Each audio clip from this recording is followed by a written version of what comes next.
Okay, so here we are in my kitchen, looking at the welcoming descent of Amida and Bodhisattvas on my laptop screen.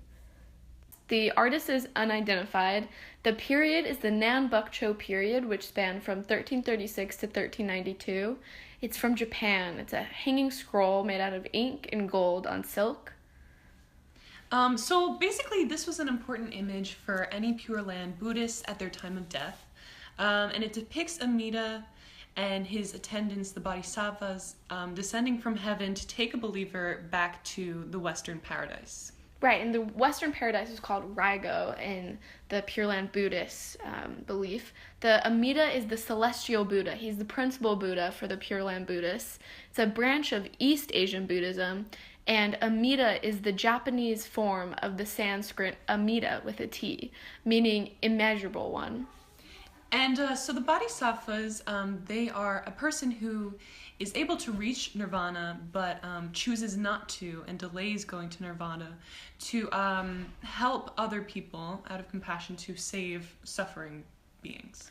Right, so the Bodhisattvas, the word itself is formed from body, which means, or first half, which means spiritual awakening and enlightenment, and sattva, which it means a being, an essence, a spirit.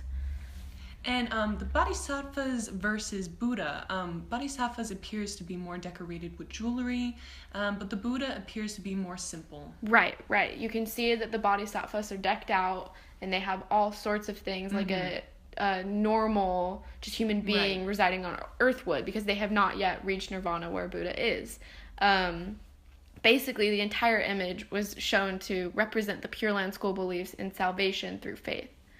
And, the salvation depended entirely on the believer's faith in divine compassion, and the painting itself represents the highest expression of that faith. Right. The belief in Pure Land doctrine began among Japanese nobility during the middle of the Heian period, which was around 794 to 1185.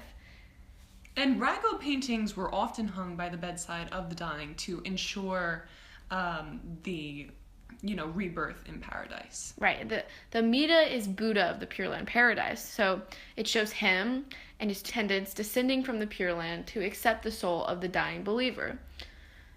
And the Pure Land doctrine describes heavenly music, fragrant scents, showers of lotus petals that accompany Amida's arrival. And you can see this in the Bodhisattvas that he's surrounded by. They're playing various instruments. They have various gifts and riches, flags, a sort of welcoming parade for the spirit who's going from death in the human world and beginning their journey to nirvana.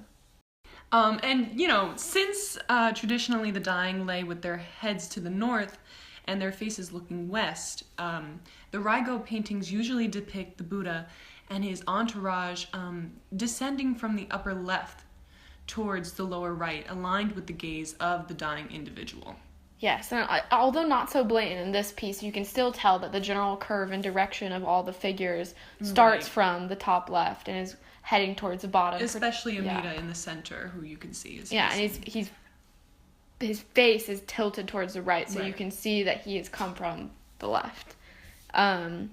Oftentimes, although not apparent in this piece, a silken cord is attached to Buddha's hand, which provides a physical representation of Amida's promise to lead the soul to paradise.